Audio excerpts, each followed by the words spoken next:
sommes ravis depuis le 17 mai d'accueillir tous les scolaires de l'Union Saint-Jean et Saint-Géniès. C'est une réelle satisfaction pour nous de pouvoir réapprendre à la nage, qui est une des priorités de notre politique sportive en faveur de la jeunesse. J'aimerais vous parler aussi des activités qui vont reprendre à partir de la rentrée, de la plongée, du sauvetage, de l'aquagym, de la nage pour les enfants, pour les ados, pour les adultes. Enfin, on approche de l'été, donc vous parlez aussi de l'ouverture du bassin extérieur qui constitue quand même une offre intéressante en termes de loisirs, un lieu d'échange, de lien social où les familles, les personnes âgées, les jeunes pourront se retrouver dans un cadre arboré et vraiment très agréable.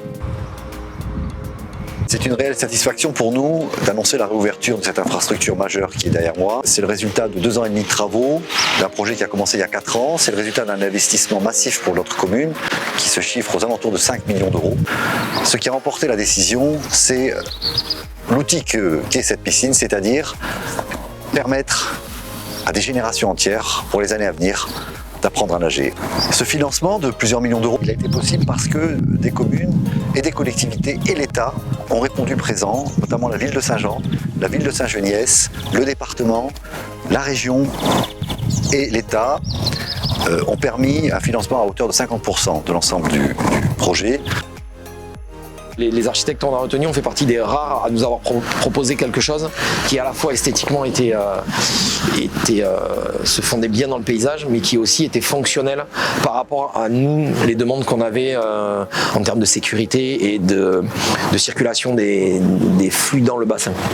L'autre idée qui était super importante, c'était de créer une distance entre la rue et la piscine pour pas avoir les nuisances à la fois des voitures et des passants. Les architectes ont travaillé un peu en cohérence avec l'architecte du dojo qui est juste à côté pour qu'il y ait justement une cohérence entre les deux bâtiments qui forment en fait une espèce de deuxième pôle sportif. Les vestiaires et l'accueil initial aujourd'hui qui a donc été rasé, et en termes de superficie ça représente à peu près 6 fois la superficie qu'on avait initialement. Il y a eu une vraie volonté de créer un bâtiment qui soit éclairé naturellement. On s'est attaché à choisir des matériaux qui soient assez nobles. Ce sont des grands carreaux qui ont été choisis pour le sol et qui sont les mêmes d'ailleurs en faïence sur les murs des vestiaires.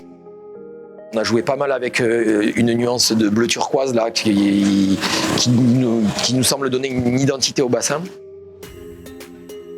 On a des ouvertures qui permettent de laisser rentrer aussi la lumière de façon naturelle.